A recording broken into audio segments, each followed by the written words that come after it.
સૌને મારા નમસ્કાર. હું ક્રિશા દલસાણિયા ધોરણ 6 દ્રોણાની વિદ્યાર્થીની છું. આજનો મારો વિષય છે જય જય ગરવી ગુજરાત. માતા ભારતની કેળે બેઠેલું બાળક એ આપણું ગુજરાત. મહાત્મા ગાંધી જેવા મહાન અને સરદાર જેવા સપૂતને આપ્યો જેણે જન્મ એ આપણું ગુજરાત. જ્યાં એક તરફ છે ગિરનાર પર્વત શોભેલો અને બીજી બાજુ વિશાળ દરિયા તટ એ આપણું ગુજરાત. વહે જ્યાં તાપી ને નર્મદા એ આપણું ગુજરાત. જ્યાં મિત્ર બન્યા કૃષ્ણ અને સુદામા એ આપણું ગુજરાત.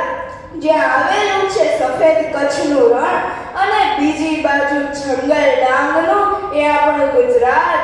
જ્યાં છે કલાપીની કવિતા અને તરણા મેળાની લોક સંસ્કૃતિ, વનરાજની ગર્જના અને કેસર કેરીની મીઠાશ એ આપણું ગુજરાત. મહાન કવિ નર્મદના શબ્દો જય જય ગરવી ગુજરાત, મારા ગૌરવપૂર્ણ ગુજરાત પ્રત્યેની મારી લાગણી આ ચમકાવી દે છે. ગુજરાત શબ્દ સાંભળતાની સાથે જ એક ગુજરાતીના મનમાં હર્ષ, આનંદ અને ગૌરવની લાગણી આવી જાય છે.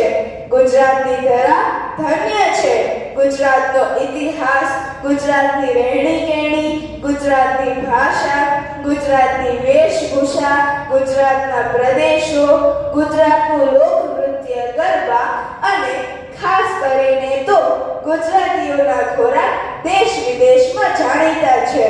આ તો વાત થઈ માત્ર ગુજરાતની વિશેષતાઓ વિશે, પણ ગુજરાતના લોકો એટલે લાગણીનો દરિયો.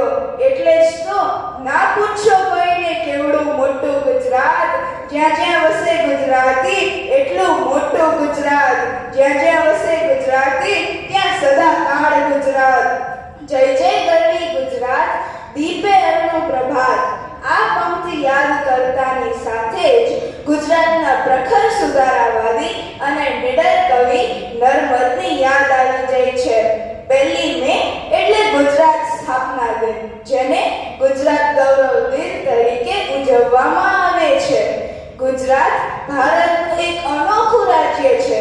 ગુજરાત ભારત દેશની પશ્ચિમ દિશાએ આવેલું એક સમૃદ્ધ અને શિક્ષિત રાજ્ય છે. ગુજરાતની પશ્ચિમે અરબી સમુદ્ર, ઉત્તરે રાજસ્થાન, પૂર્વે મધ્યપ્રદેશ અને દક્ષિણે મહારાષ્ટ્ર આવેલા છે.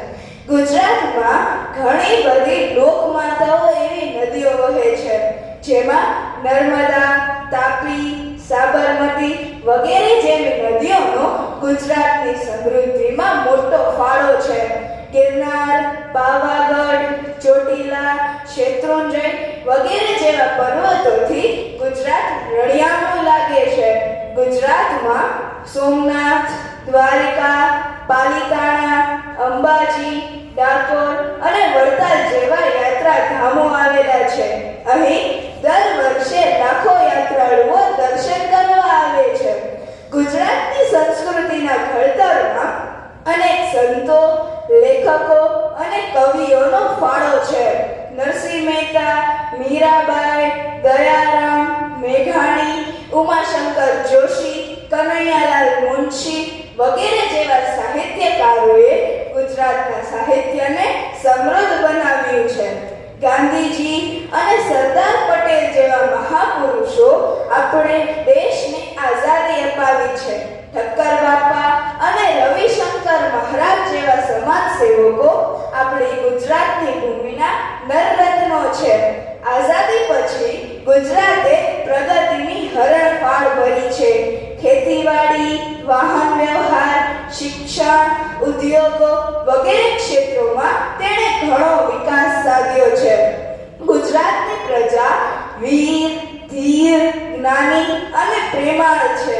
આવી ધરતી પર મારો જન્મ થયો અને હું ગુજરાતી છું એ વાતનો મને ગર્વ છે. ગર્વ એવો હાથ માં ગુર્જરીનો હાથ, જે વળે તો બને એકતાની મુઠ્ઠી ને જે ઉઠે તો વિકાસના આશીર્વાદ.